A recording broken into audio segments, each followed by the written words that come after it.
तो हेलो बच्चों, सभी को राम राम, गुड मॉर्निंग। तो चलिए आज हम लोग जानेंगे कैसे दो फ्रैक्शन को सब्ट्रैक्ट किया जाता है, सब्ट्रैक्ट किया जाता है या माइनस किया जाता है। चलिए मैं पहले से आप लोग को यहाँ पर क्वेश्चन लिख के दे दिया हूँ और आप लोग मुझे बताएंगे कि इसको सॉल्व कैसे करना है। ठीक है, चलिए देखिए।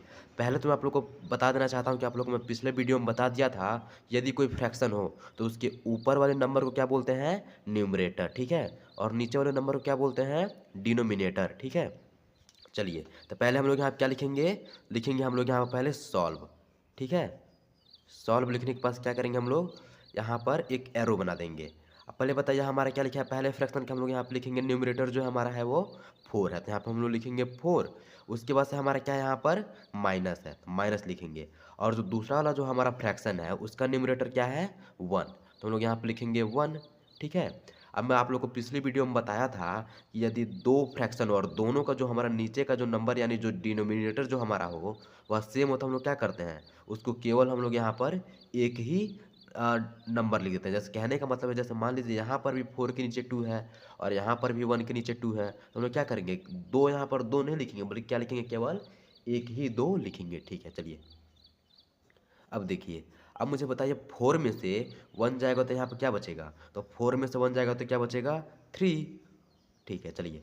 और यहाँ पर नीचे हमारा क्या है, 2 है, तो हमारे यहाँ पे लिख देंगे 2। ठीक है ना, अब हमारा आंसर क्या है, सही हो गया। अब हम लोग यहाँ पे लिख देंगे आंसर। ठीक है, अब चलिए अब आगे का क्वेश्चन समझते हैं। इस बार एक क्वेश्चन आप लोग मुझे खुद बताएंगे। जैसे कि आप लोग को मालूम है, पहले हम लोग क्या लिखते हैं, सॉल्व। हम लोग यहाँ पे सॉल्व पहले लिख लेंगे। ठीक है, अब हमारा पहले फ्रैक्शन का न्यूमरेटर क्या है, 9, तो हम लोग यहाँ पे लिखेंगे 9। उसके बाद से क्या है, माइनस।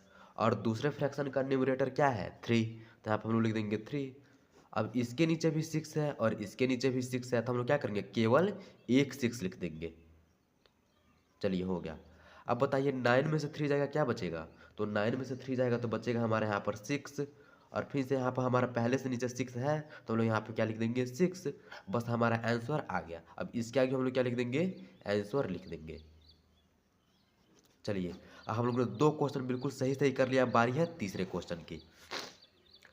पहले हमारे यहाँ क्या लिखे, हम लोग लिखेंगे यहाँ पर, पहले हम लोग यहाँ पर लिखेंगे सॉल्व। क्या लिखेंगे, सॉल्व। ठीक है, अब देखिए पहला फ्रैक्शन का हमारा न्यूमरेटर क्या है, 10, तो हम लोग यहाँ पे लिखेंगे 10। ठीक है, अब बताइए कि उसके बाद से हमारा क्या लिखा है, माइनस, तो माइनस उतार देंगे। और दूसरे फ्रैक्शन का न्यूमरेटर क्या है, दूसरे फ्रैक्शन का न्यूमरेटर जो है वह 3 है, तो यहाँ पर हम लोग लिख देंगे 3। ठीक है, चलिए अब नीचे हम लोग लाइन खींच देंगे।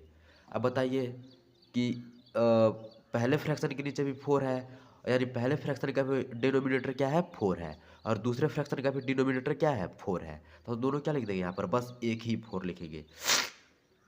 ऐसा नहीं है कि हम लोग दो 4 लिखेंगे, कितना 4 लिखेंगे, बस एक ही 4 लिखेंगे। चलिए अब मुझे बताइए 10 में से 3 जाएगा तो कितना बचेगा, तो 10 में से 3 जाएगा तो कितना बचेगा, 7। ठीक है, और नीचे हमारा पहले से 4 है तो उसको क्या कर देंगे हम लोग, 4 लिख देंगे। अब इसके जगह हम लोग लिख देंगे आगे, आंसर हमारा आ गया। ठीक है, तो बच्चों ये बहुत ही हल्का है, बहुत ही हल्का, आप लोग इसको बहुत ही आसान तरीके से कर सकते हैं। अब चलिए मुझे आप इसको बताइए कि इसको कैसे करेंगे। ठीक है, चलिए मैं इसको भी यहाँ पर करके बता दे रहा हूँ और उसके बाद से आप लोग को एक क्वेश्चन दूंगा, मैं उस क्वेश्चन को आप लोग खुद करके मुझे दिखाइएगा कि इसका आंसर कितना आएगा। आप लोग मुझे कमेंट में उसके आंसर जरूर बताइएगा। पहले फ्रैक्शन का हमारा न्यूमरेटर क्या है, पहले फ्रैक्शन का जो हमारा न्यूमरेटर वह है 7, तो हम लोग यहाँ पे 7 लिख देंगे। उसके बाद से क्या है, माइनस, तो माइनस लिख देंगे। और दूसरे फ्रैक्शन का न्यूमरेटर क्या है, 3, तो हम लोग यहाँ पे लिख देंगे 3। ठीक है, अब पहले फ्रैक्शन का डिनोमिनेटर क्या है, 2 है, और दूसरे फ्रैक्शन का भी डिनोमिनेटर क्या है, 2 है। ठीक है, चलिए तो यहाँ पर जब दोनों का जब डिनोमिनेटर सेम दिया है दोनों फ्रैक्शन का, तो हम लोग क्या करेंगे, केवल एक ही 2 लिखेंगे, ना कि दो दो लिखेंगे। ठीक है, तो हमारा आंसर यहाँ पर आ गया। अब लोग आप लोग मुझे बताइए कि 7 में से 3 जाएगा तो क्या बचेगा, तो 7 में से 3 जाएगा तो क्या बचेगा, 4। और यहाँ पर नीचे 2 है तो इसको 2 ही लिख देंगे। ठीक है, और उसके आगे लिख देंगे आंसर। ठीक है ना, अब मैं आप लोग को एक क्वेश्चन देता हूँ, आप लोग मुझे बताइए कि इसका आंसर कितना आएगा। ठीक है ना, आप लोग कमेंट में इसका जरूर बताइएगा कि इसका आंसर कितना आएगा। चलिए यहाँ पर मैं आपको दे रहा हूँ 4/6 माइनस 2/6। अब आप लोग मुझे बताइए कि इसका कमेंट में आंसर कितना आएगा। ठीक है ना, चलिए अब इसी के साथ आप लोग मेरा क्या कीजिए, चैनल को सब्सक्राइब कीजिए, लाइक कीजिए मेरे वीडियो को और शेयर कीजिए। धन्यवाद।